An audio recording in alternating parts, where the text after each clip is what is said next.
नमस्कार, कैसे हैं आप सभी? हम जब भी लद्दाख का नाम सुनते हैं तो हमारे मन में विचार आता है कि लद्दाख में बहुत ऊँचे-ऊँचे पर्वत होंगे, पेड़-पौधे होंगे, काफ़ी मतलब हरा-भरा क्षेत्र होगा, वो होगा लेकिन ये सच है लेकिन एक सच लद्दाख के लिए और भी है और वो सच ये है कि लद्दाख के अंदर एक मरुस्थलीय क्षेत्र है पूरा। पथरीला है लेकिन बर्फीला है, ठीक है? तो लद्दाख की एक विशेषता ये भी है। हम चर्चा भी उसी लद्दाख को लेकर कर रहे हैं। हम चर्चा कर रहे हैं लद्दाख के अंदर हुए एक आंदोलन को। सोनम वांगचुक के द्वारा वो आंदोलन चलाया गया, बाद में उनके ऊपर एनएसए लगाया गया और उनको जेल में डाल दिया गया। जब उनको जेल में डाला गया, तो कुछ समय बाद मतलब कि 6 महीने बाद उनको वापस जेल से रिहा कर दिया गया। गृह मंत्रालय के द्वारा ये फैसला लिया गया था कि हम उनको रिहा करने के लिए तैयार हैं। ये सारी चीज़ें हुई, एक कंट्रोवर्सी हमें देखने को मिली और इस पे काफ़ी डिबेट भी हुई, काफ़ी सवाल भी खड़े हुए, काफ़ी जवाब भी हमको देखने को मिले।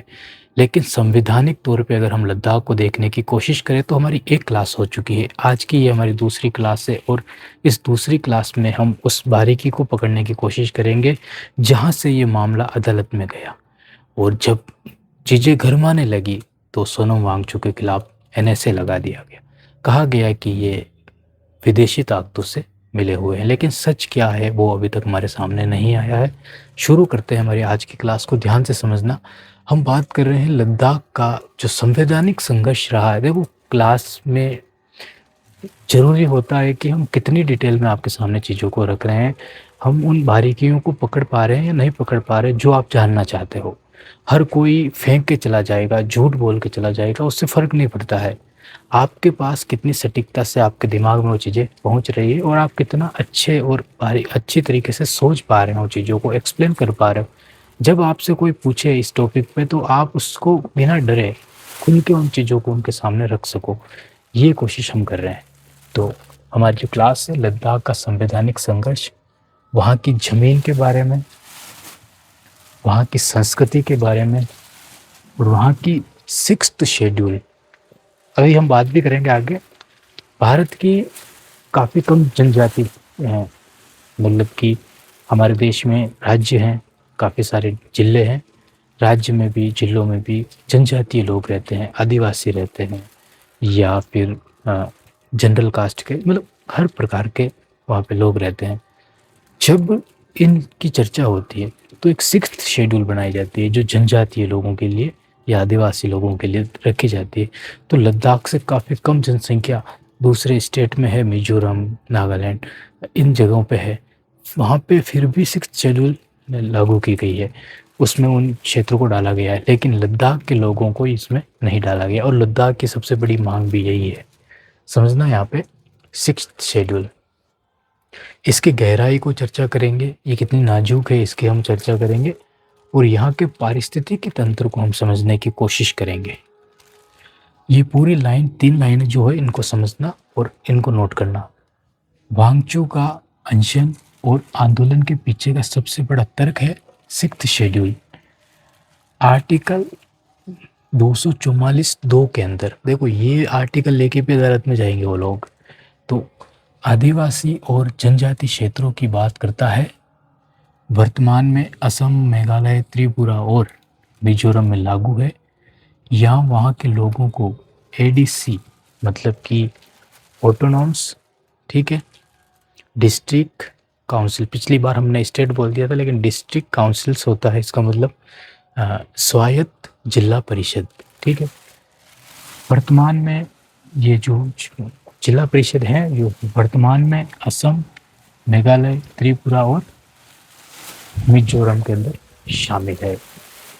मिजोरम के अंदर ये शामिल है, ठीक है, यहाँ पे बनाई गई है, मतलब ये क्षेत्र है जो इसके अंदर आते हैं। अब समझना स्वायत्त जिला परिषद की डेफिनेशन क्या होती है। स्वायत्त जिला परिषद हम बार बार बोल रहे हैं, इसकी डेफिनेशन क्या होती है तो इसको भी समझना।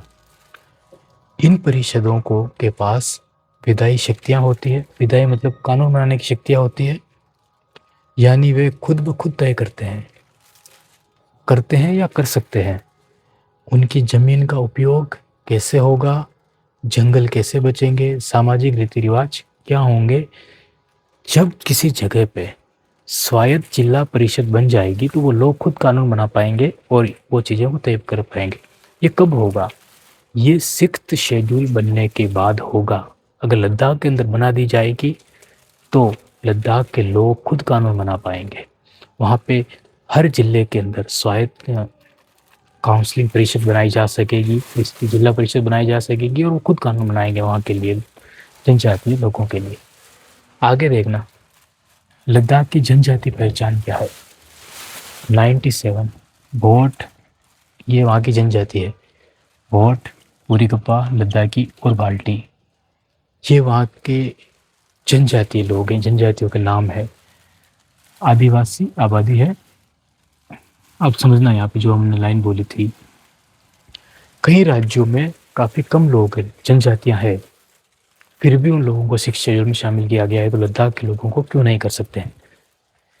ठीक है, अगला पॉइंट देखना, पारिस्थितिकी तंत्र और ग्लेशियर। लद्दाख के लोग चाहते हैं कि वहाँ के ग्लेशियर जो है वो glacier, Ladakh is a cold desert, Ladakh एक ठंडा मरुस्थल है, शीत मरुस्थल है। और सबसे बड़ा डर यही है कि अगर माइनिंग का काम सरकार के द्वारा शुरू कर दिया गया, माइनिंग का काम सरकार के द्वारा शुरू कर दिया, माइनिंग मतलब सड़कें बनाना, ऊर्जा बनाना और डैम बनाना, ये सारी चीज़ें हैं।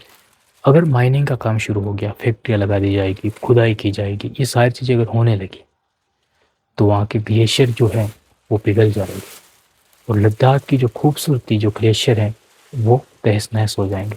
लोगों का सबसे बड़ा डर यही है और इसीलिए इस शेड्यूल में डालने की मांग की जा रही है। माइनिंग बर्फ को पिघला सकती है, ग्लोबल बनाम लोकल, इस पॉइंट को समझना एक आप महत्वपूर्ण है। सोलर एनर्जी, संस्कृति महत्व को बनाए रखना है सोलर एनर्जी को। ठीक है, हमारा अगला पॉइंट पे चलते हैं। एक बार इनको अगर नोट करना चाहो तो कर लो, फिर आगे चलते हैं।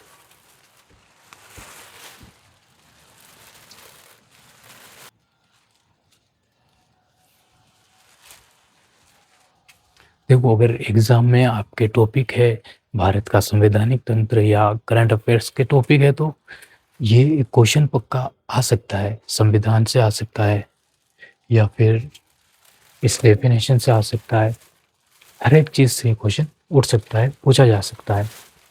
अब आगे चलते हैं, आर्टिकल 371 और 6th शेड्यूल।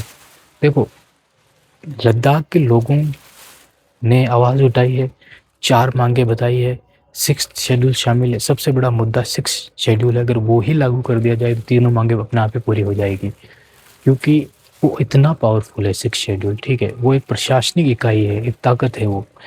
अब यहाँ पे सरकार कोई ना कोई ऐसा रास्ता जरूर बताएगी उन लोगों को जो कोर्ट के अंदर बताया जा सके। अब लद्दाख के लोग कोर्ट में जाके क्या कहेंगे? लद्दाख के लोग कोर्ट में जाके कहेंगे कि हमसे बीजेपी ने घोषणा पत्र में वादा किया कि हमारे पर्यावरण की सुरक्षा करेंगे। जैसे ही बीजेपी सरकार ने वहाँ पे ये काम किया, लद्दाख को अलग कर दिया और सरकार ने वहाँ पे हर एक को छूट दे दी, ना तो लद्दाख के लिए आरक्षण बताया, ना लद्दाख के लिए पर्यावरण को बचाने की कोई बात की गई, कुछ नहीं किया गया। जब लद्दाख के लोग अदालत में ये बोलेंगे तो सरकार को कुछ ना कुछ तर्क तो देना पड़ेगा। सरकार ने रास्ता निकाला 371, आर्टिकल 371 से लगाकर आर्टिकल 371 जे तक, ये लद्दाख को कुछ शक्तियाँ देता है, कुछ चीज़ें देता है कि लद्दाख की संस्कृति बची रहेगी, लद्दाख का पर्यावरण बचा रहेगा, और सारी चीज़ें हैं। लेकिन भाग 21 के अंदर इस आर्टिकल की बात है, लेकिन आप पूरी इस तीनों लाइनों को सुनना अच्छे से। 371 जे तक विशेष प्रावधान नागालैंड, मिजोरम और सिक्किम के लिए है। ये मतलब सिक्किम में प्रावधान है कि वहाँ पे जो धार्मिक सुरक्षा है वहाँ की, उनको कोई नुकसान नहीं होगा। कौन बचाता है? 371 बचाता है। किस किस को? नागालैंड, मिजोरम और सिक्किम को। केंद्र सरकार ने कहा 6th शेड्यूल यूटी के लिए, यूनाइटेड स्टेट के लिए बना ही नहीं गया है।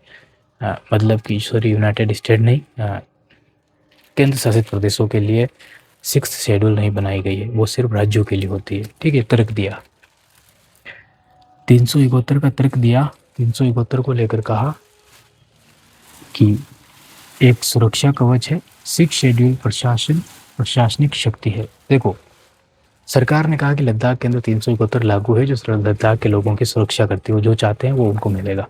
लद्दाख के लोगों ने इसको मना कर दिया, इसका विरोध कर दिया। लद्दाख के लोगों ने कहा कि 371 लागू भी है, लेकिन शासन तो दिल्ली से चलेगा। सबसे बड़ी बात को समझना, 371 लागू भी है लद्दाख के अंदर, लेकिन शासन तो दिल्ली से चल रहा है। अगर 6 शेड्यूल लागू कर दी जाए तो जो शासन है वो जिला परिषद, स्वायत्त जिला परिषद के द्वारा चलेगा।